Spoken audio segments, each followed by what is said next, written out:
नमस्कार मित्रों, बहुत बहुत स्वागत है आपका। आइए आज हम देखते हैं कालिदास सच सच बतलाना नागार्जुन की कविता है। ये बहुत ही महत्वपूर्ण कविता है। ये यूजीसी नेट के यूनिट 5 के अंतर्गत इस कविता को रखा गया है। और इस कविता के माध्यम से नागार्जुन ने जब इनके ग्रंथों का अध्ययन किया, इनकी रचनाओं को पढ़ा और उनकी पीड़ा को महसूस किया, तो फिर उन्होंने क्या किया, नागार्जुन ने कालिदास पर सवाल किया कि बताइए, जितने भी जो पीड़ा आई है, जो अज की पीड़ा आई है या जो रति की पीड़ा आई है, तो किस प्रकार से आपने जो यथार्थ बनाकर उसको पेश किया है। तो कालिदास सच सच बतलाना कि उनकी पीड़ा के साथ साथ क्या आप भी इस पीड़ा में रोए थे। तो कालिदास सच सच बतलाना ये कविता का सार है। तो चलिए फटाफट हम इस कविता को पढ़ लेते हैं कि कालिदास सच सच बतलाना, इंदुमती के मृत्यु शोक से आज रोया या तुम रोए थे। कालिदास सच सच बतलाना, शिव जी की तीसरी आँख से निकली हुई महाज्वाला में घृत मिश्रित सूखी समाधि सम कामदेव जब भस्म हो गया। रति का क्रंदन सुन आंसू से तुमने ही तो धृग धोए थे।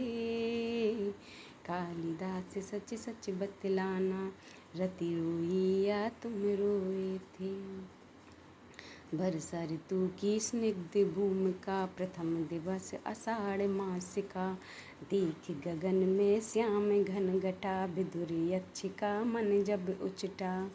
खड़े खड़े तब हाथ जोड़कर चित्रकूट से सुबह शिखर पर, उस बेचारे ने भेजा था जिनके ही द्वारा संदेशा।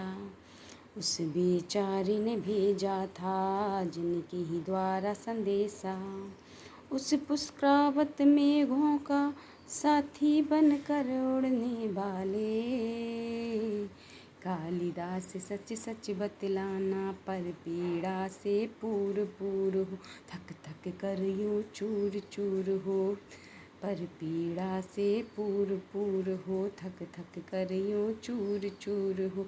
अमल धवल के गिरि शिखरों पर, अमल धवल के गिरि शिखरों पर, प्रियवर तुम कब तक सोए थे।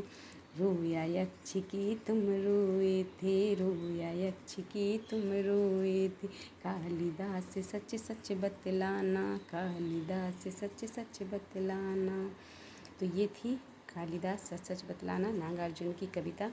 और आई होप आपको अच्छी लगी होगी। अगर अच्छी लगी है तो लाइक शेयर सब्सक्राइब ज़रूर करना और अपने मित्रों के साथ शेयर ज़रूर करना। Thank you so much.